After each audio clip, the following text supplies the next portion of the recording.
टाकले यांनी, काय मोठं काम करायला नाहीत का? यांचा पापाचा घडा भरलाच होता. शेवटी नियती दम नाही खात. पण त्यांनी प्रतिक्रिया काहीतरी दिली मला आता त्या पत्रकार बांधवांनी सांगितलं, ते खूप चुकीचं आहे. ते खूप चुकीचं आहे. जर सरकार असं काही षड्यंत्र रचणार असलं ना, तर राज्यात मराठी तुम्हाला गल्ल्या गल्ल्यात दिसणार. राज्यात रस्त्यावर तर दिसणार, पण गल्ल्या गल्ल्यात दिसणार. कारण आमचा जीव की प्राण होता समाजाचा शेवटी संतोषभाई देशमुख. आणि तुम्ही जर त्यांची इतकी क्रूरपणे हत्या घडून आणली, तुम्ही जर सांगताय की मग त्याचा संबंध नाही, सरकारला आणि मुख्यमंत्र्याला जाहीरपणानं सांगतो पुन्हा एकदा की याच्यात हे सगळे आरोपी 302चे यांनी सगळ्यांनी कट रचलेला आहे. यांच्या पैशापायी, यांच्या गुंडगिरीपायी, यांच्या दादागिरीपायी यांनी आमच्या एक गरीब मराठ्यांच्या लेकराचा बळी घेतला. सुट्टी नाही. तुम्ही यांच्या फोनवर कुणी कुणी कॉल केले, ह्यो कोणत्या एसपीला बोललाय, कोणत्या डीवायएसपीला बोललाय, कोणत्या ऍडिशनल एसपीला बोललाय, कोणत्या तपास अधिकाऱ्यांना बोललाय, ते सगळं घ्या. ते अधिकारी सुद्धा याच्यात सहआरोपी करा. आता याला कोणचा मंत्री आतापर्यंत बोललाय, ही सगळ्या फोनचे रेकॉर्ड काढा यांचे, ते सुद्धा सगळे घ्या. त्यांना कोणाला सोडू नका. राहिलेले आरोपी हे कधी पकडायचे? ते मुख्य आरोपी हा सुद्धा मुख्यच आहे, आणि याला पाठ देणारा पण मुख्यच. पाठबळ देणारा जो आहे ना, पळून जायला, इतके दिवस बाहेर ठेवायला, इतके दिवस तुम्ही बाहेर ठेवला होता, हे काय षड्यंत्र करायचं ठेवला होता का?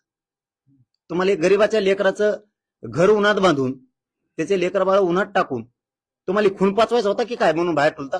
तो प्रतिक्रिया देतोच कस काय? एक लेकरू मारून टाकलं तुम्ही, प्रतिक्रिया कस काय देतो तू? मा संबंध नाही, नामकं नाही, तमकं नाही.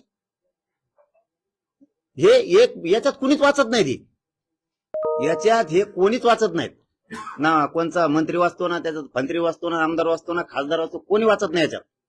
हे सगळे एकमेकाशी बोललेले आहेत. यांचे तसे कॉल डिटेल आहेत, हे एकमेकाला बोललेले आहेत. कारण एवढी मोठी घटना झाल्यावर यांनी त्यांच्या नेत्याचा आधार घेतलेलाच आहे, आणि ज्यांनी केलंय त्यांनी पण याचा घेतलेला आहे, यांनी त्यांचा घेतलेला आहे. हे एकमेकाचा आधार घेतलेला आहे. ह्यो आणि राहिलेले आरोपी हे कधीच सुटता कामा नयेत. हे मुख्यमंत्र्याला जाहीरपणानं सांगतो, कधीच सुटता कामा नयेत. ही सगळी अंडर ट्रायल चालली पाहिजे, याच्यावर मोका पण लागला पाहिजे. कारण शब्द तुम्ही दिला मुख्यमंत्री साहेब, तुमच्या शब्दावरती हे कुटुंब आज जिवंत आहे, तुमच्या बळावर. तुम्ही जर यांच्याशी मध्ये दगा फटकान बेमानी केली तर तुम्हाला मराठी राज्यभर रस्त्यावर दिसणार. तुम्हाला खाली मान घालून या राज्यात जगावं लागत, असं मुख्यमंत्र्यांनी पाऊल उचलून. आणि तुम्ही दिलेला जो शब्द आहे की कोणाला सोडणार नाही, त्या शब्दावरती मराठा समाज तुम्हाला मानतोय की तुम्ही तो इतका माणसाला धीर देणारा शब्द दिलेला आहे मराठा समाजाला आणि देशमुख कुटुंब.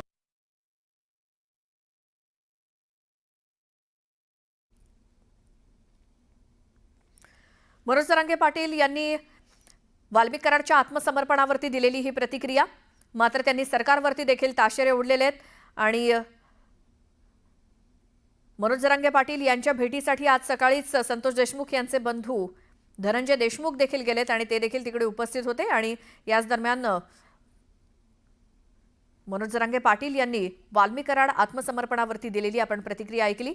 त्यापूर्वी बजरंग सोनावणे यांनी देखील प्रतिक्रिया दिली. ते देखील बीडमध्ये निघालेल्या मोर्चामध्ये सहभागी झालेले होते. आणि ते दुसरे लवकर धरा. आता याचे फोन तपासा सगळे, यांना ज्यांनी सांभाळले तेच मध्ये टाका. काल पण ठेवत होते म्हणून तुम्ही हलक्यात मुख्यमंत्री साहेब हे मॅटर घेऊ नका. तुम्ही खून पाचवायचा प्रयत्न करू नका, मॅटर दाबायचा प्रयत्न करू नका, आणि हो पण देऊ नका. आणि तुम्ही होऊ देणार नाहीत की आम्हाला आशापणे. जर तसं आम्हाला शंका आली, आम्ही राज्य बंद पाडलंच. राजकीय द्वेषातून माझं नाव पैसे लागत आहेत, सगळ्या दुनियाचा खायला जमत गु, लोकांचे लेकर मारून टाकायला जमतेत. याच्यात लय मोठे आणखीन याच्यात लय मोठे. कारण ही शंका काय यायला लागली त्याचं कारण सांगतो तुम्हाला. काल परवापासून ओबीसीचे न बोलणारे नेते बोलायला लागले. बघा पालकुल कुठं चुकली. कारण हे नेते आजपर्यंत संतोषभाई देशमुखांच्या दुःखात सहभागी होते. असं खून कधीच होऊ नये. ओबीसीचे नेते हळहळ करीत होते. अशी एकाएकीच ओबीसीचे नेते कसं काय म्हणायला लागले, मंत्र्याला टार्गेट करायला लागले, आमके करायला. बहुतेक मंत्री म्हणलाय याच्यात मी बी आहे, असा अंदाज यायला लागला. तुम्ही उठा सगळे. म्हणून ओबीसीचे नेते ह्या 2 दिवसात बोलायला लागले. आधी का बोलत नव्हते? आधी त्या लेकराचा खून झाला म्हणून त्याच्या बाजूने होते. एकाएकीच ओबीसी ओबीसी कसं काय करायला लागले तुम्ही? खुनात ओबीसीचा जातीचा काय संबंध? खुनात काय संबंध? उद्या तुमच्या कुणाच्या लेकराचं झाल्यावर आम्ही तरच म्हणायचं मग मराठीनी. तुम्ही आज खून करणाऱ्याच्या बाजूने ओबीसीचे नेते बोलायला लागला. उद्या त्याला तुमचा एखादा ओबीसीचा खून झाल्यावर मराठ्यांचंच बोलायचं मग तुमच्या विरोधात. ही पाठराखण ओबीसीच्या नेत्यानं करणं चांगलं नाही. तुम्ही महाराष्ट्र वेगळ्या दिशेला घेऊन चाललात ओबीसी नेते. तुम्ही नुसता जातीवादाकडं ओबीसीचे नेते महाराष्ट्र घेऊन चालला. तुम्ही कालपासून बोलायलाच कसं काय लागले की ओबीसीचा मंत्री म्हणून त्याला टार्गेट करतात, ओबीसीचा मंत्री म्हणून टार्गेट करतात. ओबीसीचा असो नाही तर कोणाचा असो, तुम्ही नेते आहेत, ओबीसीचे राज्याचे पण आहेत. तुम्ही नेता ओबीसीचा असला तरी म्हणायला पाहिजे हरामखोराला मध्ये टाक, कारण हे खुनात आहे. याचा अर्थ याच्यात मंत्री सुद्धा आहेत. कारण ते उतरल्यापासून आमच्या कालपासून शंका डोक्यात यायला लागली राज्यातल्या मराठ्याच्या की ओबीसीचे नेते शब्दानं बोलले नसते. कारण एवढी मोठी घटना झाली, अशी घटना राज्यात कधीच झाली